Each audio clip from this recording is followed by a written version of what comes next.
வீட்ல நான் register marriage கல்யாணம் பண்ணிக்கலாம்னு சொன்னா பாட்டி 1008 சம்பிரதாயம் சடங்குன்னு சொல்லி எப்படியோ இதுக்கு ஒத்துக்கவே போறதில்ல. இப்படி ஒரு பயத்தோட என்னால இனிமே ஒரு நாள் கூட உயிரோட வாழ முடியாதாதி. எனக்கு இப்பவே அந்த பயம் போய் ஆகணும்.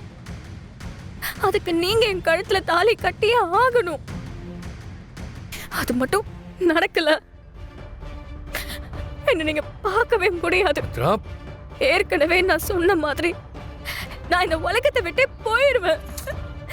என்னை யாராலையுமே தடுக்க முடியாதாது.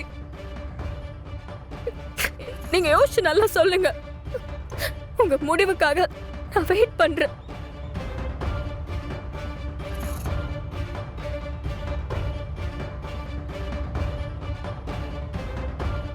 மித்ரா இப்படி ஒரு ஐடியாவோட என்னை கூட்டிட்டு வந்திருக்கான்னு சுத்தமா எனக்கு தெரியாம போச்சு.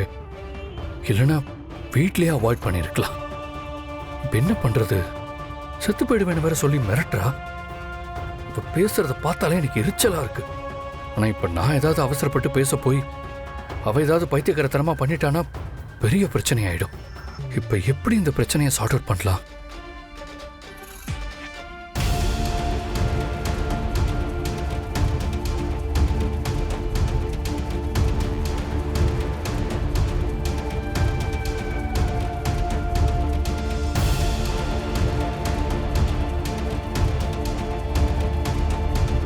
என்ன நீ குட்டி போட்ட பூனை மாதிரி அங்கிட்டு இங்கிட்டு நடந்துட்டு இருக்கீங்க?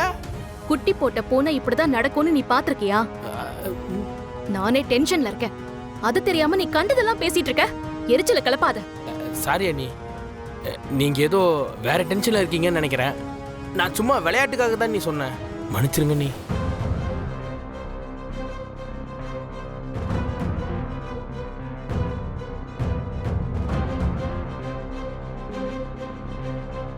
அண்ணி இந்த மாதிரி கோவமா நடந்துக்க மாட்டாங்களே, என்னாச்சு?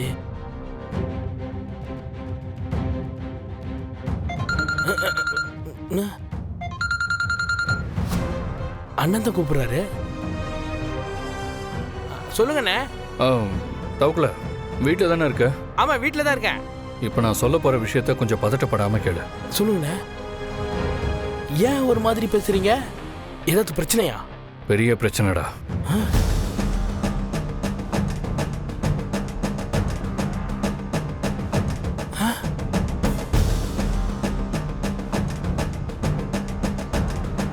என்னண்ணே என்னென்னமோ சொல்றீங்க?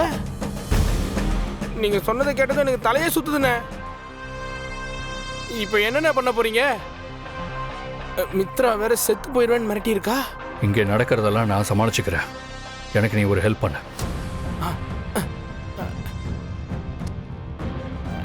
அண்ணி வேலையா இருக்கீங்களா? அதெல்லாம் எதுவும் இல்ல. ஒரு முக்கியமான விஷயத்தை உங்ககிட்ட சொல்லணும். என்னாச்சு தவக்கல? ஏன் ஒரு மாதிரி படபடப்பா இருக்க? ரெஜிஸ்டர் ஆஃபீஸில் வேலை செய்கிற என் ஃப்ரெண்டு ஒருத்தன் எனக்கு ஃபோன் பண்ணி ஆதி அண்ணனும் மித்ரா மேடமும் கல்யாணம் பண்ணிக்கிறதுக்காக ரெஜிஸ்டர் ஆஃபீஸ் வந்திருக்காங்கன்னு சொல்கிறான்.